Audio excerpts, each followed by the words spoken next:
Nothing like lamenting on your loneliness on Valentine's Day. So, you've seen the title. Let me begin this by saying it's nothing all that drastic. If anyone's known me, I've been very active. Well, not very active. What's the good word for it? I like girls, okay? That's just so that way we can get this out of the way. The purposes of this video are, one, these videos act as a sort of confessional. I've got a lot on my mind. I've had a lot on my mind for a long time. I'm not the type to really weigh things down on friends and such, and that builds up in me. I don't like to burden anyone with my woes, so to speak, but I'm hoping that this video is something that some people can relate to, and so that's the other sort of side of this. This is me laying out my whole foundation of where things went wrong, as well as what maybe some other guys might find useful in paying attention to and hopefully avoiding. And hopefully in me making this video, it's stuff that I'm going to avoid in the future. So one of the first reasons why I don't have a girlfriend is attractiveness. Now, I don't mean this only in physical appearance, right? So that's always going to be the first hurdle. And that's a hurdle that is faced by both sides. Both as a man, you face the hurdle of women's standards, and that is one of the trickiest things that, people have to deal with. And it goes the other way. Women have to get over the way that men look. The idea being that certain people may not be physically attractive, right? In the base sort of sense. Maybe they're not your first pick for what you really like to look at, but then there are other things that they do that do make them attractive. So I'm going to lay out the baseline three main categories of attractiveness. So there is first physical appeal. It varies depending on the person, obviously, but I think that there is a general sort of scale that people fall in. It's sort of like a ranked ballot, where like, oh, well, if you are asked to rank all these contenders for who would you really want to be in a relationship with, just based off of physical appearance, then people are going to list them number by number, first, second, third, and if we take into account every single person that voted and what their ranking was, we come to some sort of general consensus. And maybe it's different for different regions of the planet, different regions in terms of the country that you're in, as well as the demographics. So certain people might be more attractive physically than others, and that's the second one. I would say is likely to be behavioral. Just the way that people act, right? Me, I'm very attractive to girls with really good posture. I think that that's one of the most attractive things that anyone can really do, men or women, that there's something about holding yourself up in that way, and your chest out, and it's like you're unafraid of facing the world, and I think that that's very attractive. And maybe some people, they can get over the fact that some people don't really do that, but I think that the certain things that you do with your, in terms of body language and the way that you look around and what your the way that you hear people and the way that you respond to, the way that you speak, everything that you do physically, that's very important in terms of attractiveness. And the last sort of category of attractiveness is, as far as I'm concerned, is content. So whether they are into the same things as you are. And maybe this is something that does also vary in the same sort of sense of attractiveness, physical attractiveness, that people have different likes and dislikes, but people also have a certain level of tolerance. So maybe some people can tolerate being with someone that is very different from them. And that was my sort of idea going into the idea of being with someone else, is that I really wanted to be with someone that wasn't like me. Starting out, I'd say around in high school, I really didn't want to be with someone that was like me. So in high school, beginning of high school, I was very thin. I was not very outgoing. I'm still not that outgoing, despite the fact that I'm fairly good, I think I'm fairly good, and you can correct me if I'm wrong, at being a presenter. I guess that's just from me hating myself and wanting to be someone else, so I'm good at acting and portraying confidence in certain respects, but in regular respects I'm not very able in that sense. Being with someone that's more physically capable and more socially capable, that was always the sort of goal. And what I found is that I sort of switched that. I'm looking for someone that is more like me than before. In that sense, I was looking for someone that was more who I wanted to be myself. And the idea was that it would bring out the best of me, or that they would bring those things out in me, where I'd be put into these situations where I would become more outgoing, where I'd be forced to become more outgoing, or that being with someone that is as attractive as they are, because, well, I personally have high standards, more into that later, that it would force me into becoming more physically attractive myself, or like the traditional sort of sense of that being, some sort of buff guy that goes to the gym. Attractiveness varies from person to person, but feeling like you're not attractive does weigh down on you. I'd say on just the face level, on the physical sort of level, I'm like a 5. Like, some days I'll look really good, I'll think I'll look really good, or probably like a 7. And then other times I'll be like, oh god, I'm like a 3 or a 2. Like, this is just not good. But people are actually more judgmental of themselves than most other people are. So maybe I think I'm a 5, and maybe someone else on the outside thinks, I'm a 7. And that doesn't go down because of the day or anything. That just goes there because they're not judging me as harshly as I judge myself. So just keep that in mind. The best thing that I can say about this sort of element of not being able to get a girlfriend or even being considered, it's so cliche, but you have to be yourself, because otherwise you're just playing a character and you're not true to yourself, and that's just going to get you the wrong person, and they're just going to end up being disappointed with you, and you're going to be disappointed with yourself, and that's not good.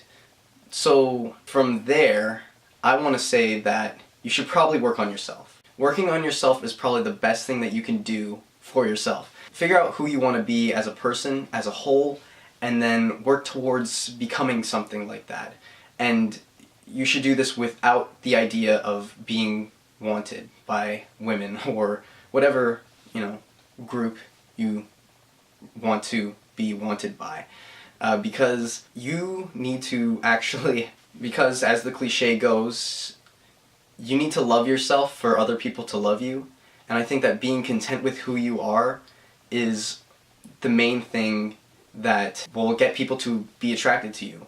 And maybe I haven't experienced that yet, but I have a feeling that that's probably the easiest way to go about things, is being who you are and focusing on yourself first, and then the people that are meant to be in your life, or who find that attractive, who find those parts of you attractive, and you're being honest and you're being vocal about who you are, then the people that you want in your life, be it friends or even, or as this sort of thing, this video implies, a romantic partner. So the second reason why I think I don't have a girlfriend is I have high standards. That's partly developed because of my lack of luck in terms of finding love, is that, well, it's mainly my own fault that things have gone so poorly, but the idea of suffering is very strong in this sort of thing, where you put yourself through a lot of pain and you expect some sort of reward at the end. And maybe that's not the best sort of thing, and I think this is going to tie into another segment of this video, is that maybe that's not the right thing, but I think it's good to have a sort of light to aspire to. You know what, this is what I want, and maybe you should try. I don't think that anyone should really settle for less. I mean, you know, if you want something, it goes on to this idea where you know what you want, right? You have a goal, but you have no idea how you're going to reach that goal. And so you have this big idea of who you really want to be with, and so long as you keep that as a malleable sort of idea, then things are going to go good for you. And you can't really be picky. You have to be able to account for the different ways that people are, right? You have to account for the different behaviors. You have to account for every single bit of the levels of attractiveness, right? So maybe you found someone that's really good looking, but their behavior and their content are not really the best thing, and that would be shallow if you ended up with that person and you stayed with that person purely because they're attractive. And maybe you'd have to make some sacrifices. You know, maybe they're not as attractive as you would like or in the way that you really find attractive, but they are still very attractive on your sort of scale, and they fit those other two criteria. So there's a lot of give and take, and there's a lot of particulars that you have to account for, but having a high standard sets you up for a good sort of way of doing things. That's going to be elaborated later on. The third reason why I never really had a girlfriend was the idea of the nice guy. So the idea of being the nice guy is where you do nice things for the sake, because you think that that's going to get you sex. And I never got to that point of being a nice guy because I'm essentially a social recluse. I would not interact with anybody for more than like a few minutes at best. I never expected anything out of it, or out of any of the nice things that I really wanted to do or what I actually did. It's mainly the idea of consideration. And I think that the big problem with the idea of being a nice guy is that it works counter to what you actually want to happen. The idea of being nice is often conflated with generosity. And I don't think, and ladies can attest to this, I don't think that women really want someone that's going to really give them the world right away.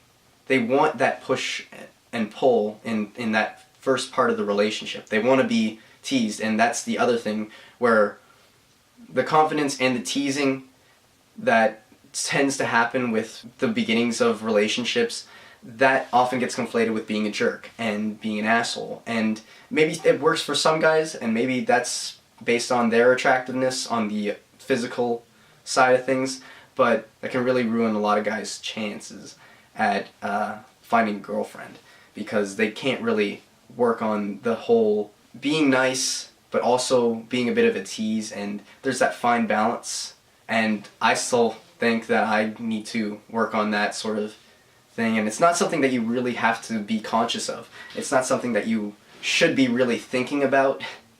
It's something that that comes naturally in the moments. You know, maybe you're with the girl that you think is fairly attractive, and you know what, maybe a lot of the stuff has to happen based on you paying attention. Maybe you just tease them about something that they did, or one of the little things that they said, and but then you pull it back with being nice. But it's something that happens in moments, and you have to pay attention. The last sort of reason why I think I don't have a girlfriend is on the basis that maybe I'm not ready.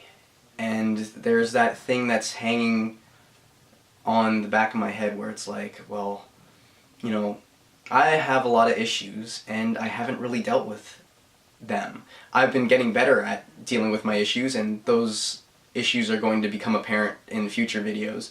But having to deal with yourself first is the main thing before you're ready for a relationship. And so I want to be absolutely ready to provide. That's the stereotypical male sort of idea of things, is where you become like a provider. And I don't think that's a wrong sort of way to go about things, but I do think that it's a very natural thing about men, is the ability to provide. So I wanna be in a good position where I want to be in a good job. I want to have all the skills necessary to be, you know, a family man, and that's part of the other thing. But there's this nagging idea at the back of my head where it's like, maybe you should just not go for a relationship. And when I'm saying this, it's like, maybe you should just be like a playboy. And that's probably something that's really funny for a lot of people, and I think I find that very funny too because of my past history, and so that kind of works against being the nice guy, I guess, that I've been so accustomed to, and I think that it probably wouldn't work out. But the main idea comes from me being very close to reaching a peak, I guess. Like people say, oh, I peaked in high school, or you know, I reached my peak in university, or like those sorts of scenarios. I think that I'm close to it. You know, working on my body and finding a better sort of mindset about life, hopefully getting a new job soon, or being able to work on something that's going to supplement me having a job. But just the idea of, one, there's a lot of options, right? And I don't want to miss out on those options, but at the same time, I know that if I find something that's really good, that I will probably stick with it. And maybe my sort of wariness towards the whole thing has lost me some opportunities. I've often thought that maybe if I let things happen, then maybe things would be different. Maybe I would actually have a girlfriend. But, you know, I can't go back on anything, and that's a very important lesson in life, is that you can't go back, but you can correct things as you go on, and the only way to do that is to think about them. And so me making this video and thinking about the reasons why I don't have a girlfriend will hopefully get me a girlfriend. Maybe not in the foreseeable future, but you never know. Some things happen, some things don't, and you just gotta be able to account for everything and be able to adapt. So I hope you enjoyed this video. It's a little bit rambly. I'm kind of doing this off the top of my head. I don't have a script or anything. Leave a like and subscribe. Leave a comment if you want to debate any of the things that I've said in this video. That's it for now. Happy Valentine's Day, and I'll see you guys soon.